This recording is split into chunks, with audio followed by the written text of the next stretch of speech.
سرکار بغداد حضور غوث پاک رحمت اللہ تعالی علیہ بغداد شریف میں اپنے مدرسے میں بیان فرما رہے تھے۔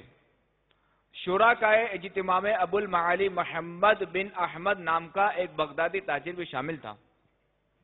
بیان کے دوران ہی اس کو حاجت ضروریہ نے ایسا تنگ کیا کہ مزید بیٹھنا دشوار ہو گیا۔ اجتماع کثیر تھا، لہذا باہر نکلنے کی کوئی صورت بھی نظر نہ آتی تھی۔ اس تاجر نے دل ہی دل میں اپنی فریاد غوث اعظم علیہ رحمت اللہ الاکرم کی بارگاہ میں پیش کر دی۔ اس نے سر کی آنکھوں سے دیکھا کہ حضور غوث پاک رحمت اللہ تعالی علیہ نیچے اتر ہے پہلی سیڑھی پر، تو پہلی سیڑھی پر ایک سر آدمی کے سر کتنا ظاہر ہوا، پھر اور نیچے اترے تو کندھے اور سینہ ظاہر ہوا۔ آپ رحمت اللہ تعالی علیہ اسی طرح سیڑھی و سیڑھی اترتے گئے، یہاں تک کہ کرسی پر ایک صورت سرکار غوث پاک رحمت اللہ تعالی علیہ کی ظاہر ہو گئی، جو لوگوں کے سامنے آپ رحمت اللہ تعالی علیہ ہی کی آواز و انداز میں کلام جاری رکھے ہوئی تھی۔ اس بات کو سوائے اس شخص کے اور جس کو خدا نے چاہا اور کوئی نہ دیکھتا تھا۔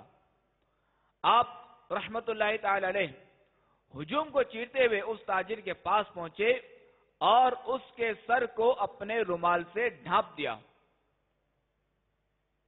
تاجر کا بیان ہے کہ میں ایک دم بہت بڑے جنگل میں پہنچ گیا جس میں ایک نہر بہ رہی تھی۔ وہاں مجھے ایک درخت دکھائی دیا، میں نے اپنی چابیاں اس درخت میں لٹکا دی اور خود حاجت ضروریہ سے فارغ ہوا۔ اس نہر سے وضو کیا اور 2 رکعت نفل پڑھے۔ جب میں نے سلام پھیرا تو غوث پاک رحمت اللہ تعالی علیہ نے اپنا رومال میرے سر سے اٹھا لیا۔